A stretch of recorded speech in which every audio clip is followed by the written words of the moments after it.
আসসালামু আলাইকুম। সবাইকে স্বাগত জানাচ্ছি বাংলা অন টিভির প্রাইম নিউজে। আপনাদের সাথে আছি আমি নিয়ামতুল্লাহ সিরাজি। শুরুতেই জানিয়ে দেব স্টেনেস হোমলোন সংবাদ শিরোনাম। ট্রাফিক স্টপ অভিযানে আজ কর্মকর্তাদের নতুন নিষেধাজ্ঞা। ট্রাম্পের পাল্টা ঘোষণায় উত্তপ্ত যুক্তরাষ্ট্র। গবেষকদের উপর ভিসা বিধিনিষেধ অবৈধ। ট্রাম্প প্রশাসনের নীতির বিরুদ্ধে ফেডারেল আদালতের রায়। বছরে দুইবার ঘড়ির কাঁটা বদলের নিয়ম বাতিলের পথে যুক্তরাষ্ট্র। প্রতিনিধি পরিষদে বিল পাস। এবং যুক্তরাষ্ট্রে সাইক্লোস্পোরিয়াসিসের প্রকোপ, খাদ্যাভ্যাস নিয়ে জনস্বাস্থ্য বিশেষজ্ঞদের বিশেষ সতর্কবার্তা। শুনছিলেন শিরোনাম, এবারে বিস্তারিত। সাম্প্রতিক দুটি প্রাণঘাতী গুলির ঘটনার পর যুক্তরাষ্ট্রে যানবাহন থামিয়ে অভিবাসী গ্রেপ্তারের অভিযান সাময়িকভাবে বন্ধ করেছে আইস। এখন থেকে ফৌজদারি পরোয়ানা ছাড়া গাড়ি থামিয়ে তল্লাশি চালানো যাবে না। কর্মকর্তারা বলছেন এই সিদ্ধান্ত গ্রেপ্তার কমাবে এবং বাড়ি গিয়ে অভিযানের জন্য এখন বিচারকের তল্লাশি পরোয়ানা প্রয়োজন হবে। হোমল্যান্ড সিকিউরিটি বিষয়টি নিয়ে এখনও আনুষ্ঠানিক কোনো মন্তব্য করেনি। যুক্তরাষ্ট্র জুড়ে অভিবাসন ও শুল্ক প্রয়োগকারী সংস্থা আইস এর কর্মকর্তাদের যানবাহন থামিয়ে অভিযান পরিচালনা সাময়িকভাবে বন্ধ রাখার নির্দেশ দেওয়া হয়েছে। এক সপ্তাহের ব্যবধানে দুটি প্রাণঘাতী গুলির ঘটনার পর এই সিদ্ধান্ত নেওয়া হয়েছে। ডেইলি ওয়ারের প্রতিবেদনে বলা হয়েছে, এখন থেকে আইস কর্মকর্তারা সাধারণভাবে সন্দেহভাজন অভিবাসীদের বহনকারী গাড়ি থামিয়ে অভিযান চালাতে পারবেন না। তবে কোনো ব্যক্তির বিরুদ্ধে ফৌজদারি গ্রেফতারি পরোয়ানা থাকলে ব্যতিক্রমী হিসেবে স্থানীয় বা অন্য আইনশৃঙ্খলা বাহিনীর সহায়তায় যানবাহন থামানোর সুযোগ থাকবে। এক আইস কর্মকর্তা নাম প্রকাশ না করার শর্তে বলেন, এই সিদ্ধান্তের ফলে অবৈধ অভিবাসী গ্রেফতারের সংখ্যা কমে যাবে। প্রতিবেদনে আরও বলা হয়, যানবাহন থামিয়ে অভিযান বন্ধ হওয়ায় সন্দেহভাজনদের বাড়িতে গিয়ে অভিযান চালাতে হতে পারে। তবে বাড়িতে প্রবেশের জন্য বিচারকের স্বাক্ষরযুক্ত তল্লাশি পরোয়ানা প্রয়োজন হয়, যা যানবাহন তল্লাশির ক্ষেত্রে সবসময় প্রয়োজন হয় না। নীতিগত এই পরিবর্তনের পেছনে রয়েছে সাম্প্রতিক দুটি প্রাণঘাতী ঘটনা। গত 13 জুলাই মেইনের বিডেফোর্ডে 26 বছর বয়সী এক কলম্বিয়ান নাগরিককে গুলি করে হত্যা করে আইস। সংস্থাটির দাবি, তিনি গাড়ি দিয়ে কর্মকর্তাদের চাপা দেওয়ার চেষ্টা করেছিলেন। এর আগে 8 জুলাই টেক্সাসের হিউস্টনে আরেকটি অভিযানে মেক্সিকান নাগরিক লরেঞ্জো সালগাদো আরাউহো আইসের গুলিতে নিহত হন। যুক্তরাষ্ট্রে অভিবাসন অভিযান নিয়ে নতুন করে আলোচনার জন্ম দিয়েছেন প্রেসিডেন্ট ডোনাল্ড ট্রাম্প।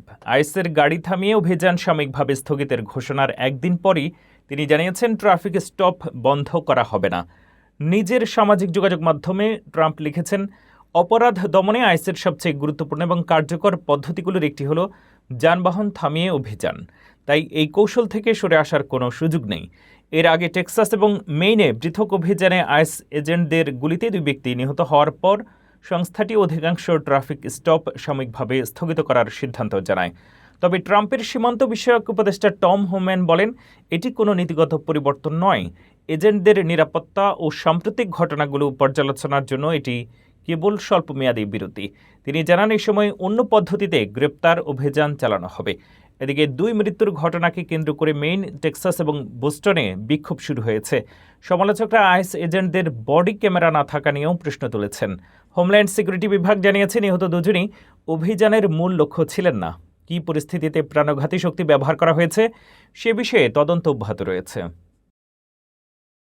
সামাজিক যোগাযোগ মাধ্যমে ভুয়া তথ্য ও বিদ্বেষমূলক বক্তব্য নিয়ে গবেষণা করা বিদেশি নাগরিকদের বিরুদ্ধে ভিসা বাতিল ও বহিষ্কারের নীতিতে স্থগিতাদেশ দিয়েছে যুক্তরাষ্ট্রের একটি ফেডারেল আদালত। ট্রাম্প প্রশাসনের এই নীতি মত প্রকাশের স্বাধীনতার সাংবিধানিক অধিকার লঙ্ঘন করতে পারে বলে মন্তব্য করেছেন বিচারক। বিস্তারিত আরও জানুন ফারজানা ফরোজের রিপোর্টে। যুক্তরাষ্ট্রের সামাজিক যোগাযোগ মাধ্যমে ভুয়া তথ্য, ঘৃণাত্মক বক্তব্য ও বিভ্রান্তিকর প্রচারণা নিয়ে গবেষণা করা বিদেশি নাগরিকদের বিরুদ্ধে নেয়া ট্রাম্প প্রশাসনের ভিসা নীতি স্থগিত করেছেন এক ফেডারেল বিচারক। আদালতের সিদ্ধান্তকে মত প্রকাশের স্বাধীনতার পক্ষে গুরুত্বপূর্ণ রায় হিসেবে দেখা হচ্ছে। মঙ্গলবার ওয়াশিংটনের প্রধান ফেডারেল জেলা বিচারক জেমস বোয়ার্সবার্গ রায় দেন, এ নীতি যুক্তরাষ্ট্রের সংবিধানের প্রথম সংশোধনীতে নিশ্চিত করা মত প্রকাশের স্বাধীনতার অধিকারের পরিপন্থী হওয়ার সম্ভাবনা রয়েছে। তিনি বলেন, গবেষণা বা কন্টেন্ট মডারেশন সংক্রান্ত কাজের কারণে বিদেশি গবেষকদের ভিসা বাতিল, যুক্তরাষ্ট্রে প্রবেশে বাধা বা দেশ থেকে বহিষ্কারের ঝুঁকিতে ফেলা সাংবিধানিক সুরক্ষার সঙ্গে অসামঞ্জস্যপূর্ণ। মামলাটি করে coalition for independent technology research. তাদের অভিযোগ, অনলাইনে সেন্সরশিপের বিরুদ্ধে লড়াইয়ের কথা বললেও স্টেট ডিপার্টমেন্ট বাস্তবে বিভ্রান্তিকর তথ্য বিরোধী গবেষক ও কর্মীদের লক্ষ্য করে ব্যাপক দমনমূলক পদক্ষেপ নিয়েছে। আদালত বলেন, এই নীতির কারণে বিদেশি গবেষকরা যৌক্তিকভাবে মনে করতে পারেন যে কন্টেন্ট মডারেশন বা অনলাইন নিরাপত্তা নিয়ে কাজ করলেই তাদের অভিবাসন মর্যাদা ঝুঁকির মুখে পড়বে। বাদীপক্ষের আইনজীবী ক্যারি ডিসেল আদালতের এই রায়কে স্বাগত জানিয়ে বলেন, এটি ইতোমধ্যেই সৃষ্ট গুরুতর সাংবিধানিক ক্ষতির স্বীকৃতি দিয়েছে। তার ভাষায়, জনস্বার্থে প্রয়োজনীয় গবেষণার জন্য গবেষকদের শাস্তি দেয়া মত প্রকাশের স্বাধীনতার পরিপন্থী। তবে এ রায়ের বিষয়ে তাৎক্ষণিক কোনো মন্তব্য করেনি মার্কিন স্টেট ডিপার্টমেন্ট। যুক্তরাষ্ট্রে বছরে 2 বার ঘড়ির সময় পরিবর্তনের নিয়ম বাতিলের পথে বড় অগ্রগতি হয়েছে। প্রতিনিধি পরিষদে পাশ হওয়া বিলটি স্থায়ী ডেলাইট সেভিং টাইম চালুর প্রস্তাব করেছে। সিনেটে অনুমোদন এবং প্রেসিডেন্টের স্বাক্ষর মিললে নভেম্বরের সময় পরিবর্তনের প্রথা শেষ হতে পারে। তবে শীতের সকালে অন্ধকার বাড়ার আশঙ্কা নিয়ে চলছে বিতর্ক। যুক্তরাষ্ট্রে বছরে 2 বার ঘড়ির সময় পরিবর্তনের দীর্ঘদিনের প্রচলিত নিয়ম বাতিলের পথে বড় অগ্রগতি হয়েছে। মঙ্গলবার বিপুল ভোটে একটি বিল পাশ করেছে মার্কিন প্রতিনিধি পরিষদ, যেখানে সারা বছর ডে লাইট সেভিং টাইম বা 1 ঘন্টা এগিয়ে থাকা সময় বহাল রাখার প্রস্তাব করা হয়েছে। 308-117 ভোটে পাশ হওয়া বিলটি এখন সিনেটে যাবে। সেখানে অনুমোদন পাওয়ার পর প্রেসিডেন্টের স্বাক্ষর মিললে প্রতি বছরের নভেম্বর মাসে আর স্ট্যান্ডার্ড টাইমে ফিরতে হবে না। তবে অঙ্গরাজ্যগুলো চাইলে সারা বছর ডে লাইট সেভিং টাইম অনুসরণ না করার সুযোগ পাবে। বিলটির সমর্থকদের দাবি, বছরে 2 বার ঘড়ির কাঁটা পরিবর্তনের ফলে মানুষের ঘুমের ব্যাঘাত ঘটে, কর্মক্ষেত্রে দুর্ঘটনা বাড়ে এবং সড়ক দুর্ঘটনার ঝুঁকিও বৃদ্ধি পায়। এছাড়া শীতকালেও সন্ধ্যায় 1 ঘন্টা বেশি আলো থাকলে ব্যবসা বাণিজ্য ও অর্থনৈতিক কর্মকাণ্ডে ইতিবাচক প্রভাব পড়বে বলেও তারা মনে করেন। অন্যদিকে বিরোধীদের যুক্তি, স্থায়ীভাবে ডে লাইট সেভিং টাইম চালু হলে শীতের সকালে সূর্য 1 ঘন্টা দেরিতে উঠবে। এতে অনেক শিক্ষার্থীকে অন্ধকারে স্কুলে যেতে হবে এবং কর্মজীবীদেরও দিনের আলো ফোটার আগেই কর্মস্থলে রওনা হতে হবে। প্রেসিডেন্ট ডোনাল্ড ট্রাম্প দীর্ঘদিন ধরেই বছরে 2 বার ঘড়ির সময় পরিবর্তনের বিরোধিতা করে আসছেন এবং এই উদ্যোগের প্রতি প্রকাশ্যে সমর্থন জানিয়েছেন। তবে রিপাবলিকান সিনেটর টম কটন সহ কয়েকজন আইন প্রণেতা এখনও বিলটির বিরোধিতা করছেন। উল্লেখ্য, 2022 সালে সিনেট একই ধরনের একটি বিল সর্বসম্মতিক্রমে পাশ করলেও তা প্রতিনিধি পরিষদে আর ভোটের মুখ দেখেনি। বর্তমানে হাওয়াই ও অ্যারিজোনা অঙ্গরাজ্যে ডে লাইট সেভিং টাইম অনুসরণ করা হয় না। এবার সিনেটে বিলটি পাশ হলে যুক্তরাষ্ট্রের সময় ব্যবস্থাপনায় বড় ধরনের পরিবর্তন আসতে পারে। হাজারো মানুষের অসুস্থতার পর অবশেষে মিলছে নতুন সূত্র। পরজীবী সংক্রমণের পেছনে থাকতে পারে এমন কয়েকটি খাদ্যপণ্যের তালিকা প্রকাশ করেছেন স্বাস্থ্য কর্মকর্তারা। কোন খাবারগুলো নিয়ে সবচেয়ে বেশি সতর্ক থাকতে হবে জেনে নিন প্রতিবেদনে। যুক্তরাষ্ট্র জুড়ে ছড়িয়ে পড়া সাইক্লোস্পোরিয়াসিস সংক্রমণের উৎস খুঁজতে জোর তদন্ত চালাচ্ছেন জনস্বাস্থ্য এবং খাদ্য নিরাপত্তা বিশেষজ্ঞরা। সবচেয়ে বেশি আক্রান্তের সংখ্যা পাওয়া গেছে মিশিগান অঙ্গরাজ্যে। সেখানে এখন পর্যন্ত 3,309 জন এই পরজীবী সংক্রমণে আক্রান্ত হয়েছেন এবং অন্তত 44 জনকে হাসপাতালে ভর্তি হতে হয়েছে। অন্যদিকে যুক্তরাষ্ট্রের রোগ নিয়ন্ত্রণ ও প্রতিরোধ কেন্দ্র সিডিসি দেশ জুড়ে 6,745টি সম্ভাব্য সংক্রমণের ঘটনা পর্যালোচনা করছে। খাদ্য নিরাপত্তা বিশেষজ্ঞ বারবারা কোয়ালচিকের মতে আক্রান্তদের বয়স বিশ্লেষণ করলে সংক্রমণের সম্ভাব্য উৎস সম্পর্কে ধারণা পাওয়া যায়। মিশিগানে আক্রান্তদের মধ্যে 9 বছর বা তার কম বয়সী শিশু মাত্র 13 জন, আর রোগীর গড় বয়স 44 বছর।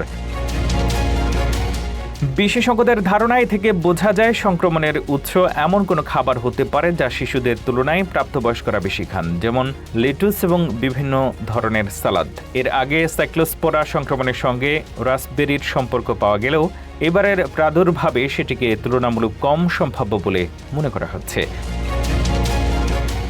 মিশিগান স্বাস্থ্য বিভাগও সতর্ক করে বলেছে লেটুস বা সালাদ শাকপাতায় সংক্রমণের সম্ভাব্য উৎস হতে পারে, তবে তারা স্পষ্ট করেছে এটি এখনও নিশ্চিত নয় এবং তদন্ত অব্যাহত রয়েছে। স্বাস্থ্য বিভাগ জানিয়েছে ব্যাগজাত সালাদ, তাজা ধনেপাতা, তুলসী পাতা, রাসবেরি, স্নো পি এবং সবুজ পেঁয়াজ এসব খাদ্যপণ্য অতীতে সাইক্লোস্পোরা সংক্রমণের সঙ্গে জড়িত ছিল। তাই এইসব খাবারও পুরোপুরি সন্দেহের বাইরে নয়। বিশেষজ্ঞরা জনগণকে ফল ও শাকসবজি ভালোভাবে ধুয়ে বা রান্না করে খাওয়ার পরামর্শ দিচ্ছেন।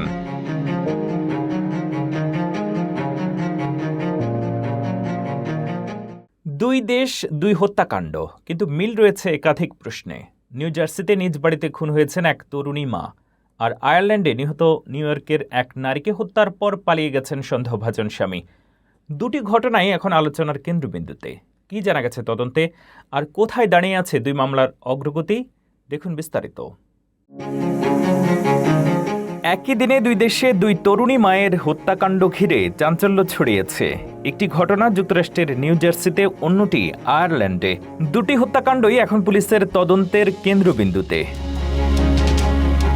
নিউ জার্সিতে 35 বছর বয়সী ব্রুক হ্যালনকে তার নিজ বাড়িতে ছুরিকাঘাতে নিহত অবস্থায় উদ্ধার করা হয়েছে। স্থানীয় বাসিন্দাদের ভাষ্য, এলাকাটি এতটাই নিরাপদ ছিল যে অনেকে রাতে দরজায় তালা দিতেন না। তবে এই হত্যাকাণ্ডের পর পুরো এলাকায় আতঙ্ক ছড়িয়ে পড়েছে। পুলিশ এখনও কাউকে গ্রেফতার করতে পারেনি। তবে ভুক্তভোগীর স্বামীর সঙ্গে তদন্তকারীরা তার আইনজীবীর মাধ্যমে যোগাযোগ রাখছেন। তদন্তের স্বার্থে কর্তৃপক্ষ এ বিষয়ে বিস্তারিত কিছু জানায়নি। অন্যদিকে আয়ারল্যান্ডে নিহত হয়েছেন নিউ ইয়র্কের বাসিন্দা জেমি কার্নি। তার মরদেহ উদ্ধার করে 13 বছর বয়সী মেয়ে। তদন্তকারীদের সন্দেহ এই ঘটনায় জড়িত তার স্বামী, যিনি একজন আশ্রয় প্রার্থী। অভিযোগ রয়েছে কয়েক মাস আগে এক সমাবেশে তাদের পরিচয় হয় এবং পরে ইসলামিক রীতিতে বিয়ে করেন তারা। হত্যাকাণ্ডের পর সন্দেহভাজন ব্যক্তি আয়ারল্যান্ড ছেড়ে প্রথমে তুরস্ক এবং পরে জর্ডানে পালিয়ে যান। বর্তমানে তিনি জর্ডানে আটক রয়েছেন। তবে আয়ারল্যান্ড ও জর্ডানের মধ্যে বন্দি প্রত্যর্পণ চুক্তি না থাকায় তাকে বিচারের মুখোমুখি করা নিয়ে অনিশ্চয়তা তৈরি হয়েছে। এদিকে জেমি কার্নির স্বজনরা তার মৃত্যুর সুষ্ঠু বিচার দাবি করেছেন। একই সঙ্গে গৃহ সহিংসতার সম্ভাব্য সতর্ক সংকেত সম্পর্কে আরও সচেতন হওয়ার আহ্বান জানিয়েছেন তারা। দুই দেশের আইনশৃঙ্খলা বাহিনী পৃথকভাবে তদন্ত চালিয়ে যাচ্ছে এবং উভয় ঘটনায় নতুন তথ্য পাওয়ার আশায় কাজ করছে। যুক্তরাষ্ট্রে আবারও আলোচনায় ধর্মীয় বিদ্বেষ প্রসূত সহিংসতা। উতাহ অঙ্গরাজ্যে এক মুসলিম ব্যক্তিকে হত্যা চেষ্টার অভিযোগে একজনকে গ্রেপ্তার করেছে পুলিশ। অভিযুক্ত জিজ্ঞাসাবাদে মুসলিমদের লক্ষ্যবস্তু করার কথাও স্বীকার করেছেন বলে জানিয়েছে কর্তৃপক্ষ। বিস্তারিত থাকছে প্রতিবেদনে। যুক্তরাষ্ট্রের উটাহ অঙ্গরাজ্যে ধর্মীয় বিদ্বেষ থেকে এক মুসলিম ব্যক্তিকে হত্যার উদ্দেশ্যে ছুরিকাঘাতের অভিযোগে 48 বছর বয়সী পিটার মাইকেল লারসনকে গ্রেফতার করেছে পুলিশ। আদালতের নথিতে বলা হয়েছে, অভিযুক্ত নিজেই স্বীকার করেছেন যে তিনি ভুক্তভোগীকে মুসলিম হওয়ার কারণেই টার্গেট করেছিলেন। পুলিশ জানায়, সোমবার ওয়েস্ট ভ্যালি সিটির ভ্যালি ফেয়ার মলের একটি কিয়স্কে হামলার ঘটনা ঘটে। হামলার শিকার ব্যক্তি সেখানে কর্মরত ছিলেন। তদন্তে জানা গেছে, অভিযুক্ত প্রথমে ওই ব্যক্তির কাছে গিয়ে তার নাম জানতে চান। এরপর তার ধর্মীয় পরিচয় সম্পর্কে প্রশ্ন করেন এবং এক বোতল পানি চান। ভুক্তভোগী পানি আনতে দূরে দাঁড়ানোর সঙ্গে সঙ্গেই অভিযুক্ত ধারালো অস্ত্র দিয়ে তাকে এলোপাতাড়ি ছুরিকাঘাত শুরু করেন। পুলিশের ভাষ্য অনুযায়ী গুরুতর আহত অবস্থায় ভুক্তভোগীকে উদ্ধার করে হাসপাতালে নেওয়া হয়। তার শরীরের বিভিন্ন স্থানে একাধিক ছুরিকাঘাতের চিহ্ন রয়েছে।